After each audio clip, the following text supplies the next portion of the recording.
வணக்கம். நான் வசந்தி செழியன். வாங்க நம்ம வீட்டு சமையல்ல இன்னைக்கு சுவையான மோர் குழம்பு எப்படி எளிமையாவும் டேஸ்டாவும் செய்யுதுன்னு பார்க்கலாம்.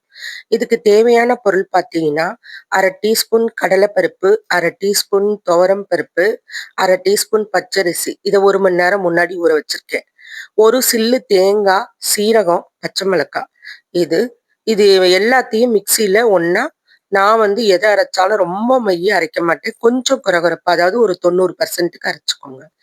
அதுக்கடுத்து நீங்க எண்ணெய் விட்டு கடுகு, உளுந்து, காஞ்ச மிளகாய், கருவேப்பிலை தாளிச்சுட்டு, பெருங்காயத்தூள் இதுல போடணும். பெருங்காயத்தூள் வாசனை கண்டிப்பா தேவை. நீங்க கட்டி பெருங்காயம் போடுறதுனாலும் போட்டுக்கலாம். போட்டுட்டு நம்ம அரைச்ச விழுத இதுல கொட்டிடணும்.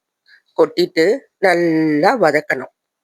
வதங்கி வந்து உங்களுக்கு எவ்வளோ தண்ணி தேவைப்படுதோ அந்த அளவுக்கு நீங்க தண்ணி ஆட் பண்ணிக்கலாம். ஏன்னா நான் கொஞ்சம் திக்கா செமி சாலிடா தயிர் பதத்துக்கு தான் நான் வச்சிருக்கிறேன். நான் இன்னைக்கு காய் எதுவும் போடல. நீங்க இப்ப சப்போஸ் வடை எதனா போடுற மாதிரி இருக்கீங்கன்னா கொஞ்சம் நீர்க்க தான் நீங்க செய்யணும். இல்லாத பட்சத்துல இதே மாதிரி செய்யுங்க. டேஸ்ட் சூப்பரா இருக்கும்.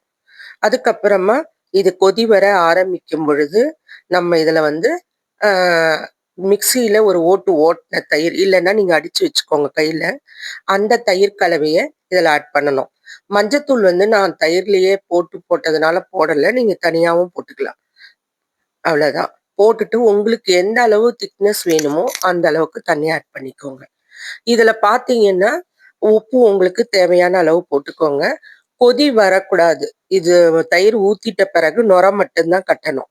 நுரை கட்டி லைட்டா அப்படி வரும்போது நிறுத்திட வேண்டியதுதான். அவ்வளவுதாங்க. ஈஸியான மோர் குழம்பு ரொம்ப சீக்கிரமா நம்ம தயார் பண்ணிடலாம். கருவேப்பிலை போட்டு இறக்குனீங்கன்னா கம கம மோர் குழம்பு தயார். செஞ்சு பார்த்துட்டு டேஸ்ட் எப்படி இருந்ததுன்னு எனக்கு கமெண்ட்ல பதிவு பண்ணுங்க. லைக் பண்ணுங்க, ஷேர் பண்ணுங்க. சப்ஸ்கிரைப் பண்ணாதவங்க சப்ஸ்கிரைப் பண்ணுங்க. நன்றி.